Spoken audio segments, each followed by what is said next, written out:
আসসালামু আলাইকুম। আজকে আমরা দেখানোর চেষ্টা করব মাটির বাড়ি। আমরা চাঁপাইনবাবগঞ্জ জেলার গোমস্তাপুর এবং নাচুল উপজেলার কিছু অংশে ভ্রমণ করেছি, যে অংশে অসংখ্য মাটির বাড়ি ছিল।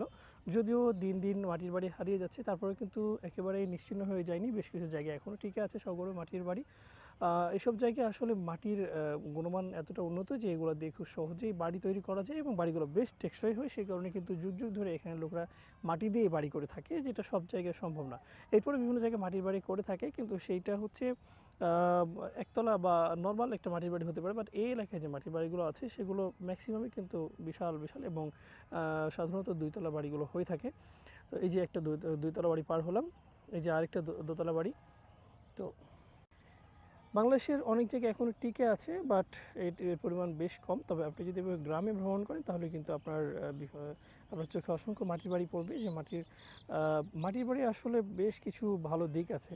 যেমন আপনি যদি গরমকালে মাটির বাড়িতে থাকেন তাহলে দেখবেন যে অনেক ঠান্ডা আবহাওয়া আপনি মাটির বাড়িতে পাবেন।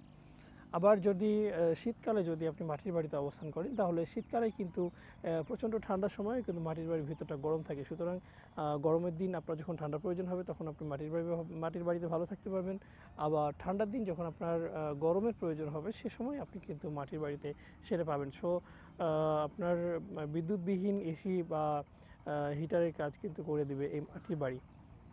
সব জায়গার মাটিতেই কিন্তু মাটির বাড়ি হয় না। মাটির বাড়ি হওয়ার জন্য শক্ত ধরনের এক ধরনের মাটি লাগে, এঁটেল মাটি। আরও বেশ কিছু বৈশিষ্ট্যযুক্ত মাটি লাগে, যে সমস্ত মাটি দিয়ে খুব সহজেই স্তম্ভ তৈরি করা যায়, যেগুলো দিয়ে যুগের পর যুগ ধরে এই মাটিগুলো টিকে থাকে। এছাড়াও নর্মালি অনেক জায়গায় কাঠের বেড়া বা বাঁশের বেড়া দিয়ে মাটির বাড়ি তৈরি করা হয়, সেগুলো ভিন্ন। এগুলো পুরোটাই হচ্ছে মাটি দিয়ে তৈরি। বেশ পুরুত্ব রয়েছে এখানে, যার কারণে সহজে ঝড়ে বৃষ্টিতে বা কোনোভাবে সহজে ভেঙে পড়ে না। যুগ যুগ ধরে কিন্তু মাটির বাড়িগুলো টিকে থাকে। যদি আপনাদের এই ধরনের মাটির বাড়িগুলো দেখতে ইচ্ছে হয় তাহলে আপনারা চলে আসতে পারেন চাঁপাইনবাবগঞ্জের গোমস্তাপুর এবং নাচুল উপজেলায়।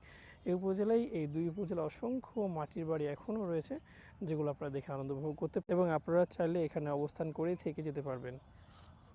তো আপনারা কারা কারা আসতে চান জানিয়ে রাখতে পারেন কমেন্টে। সবাই ভালো থাকবেন। আল্লাহ হাফেজ। আসসালাম।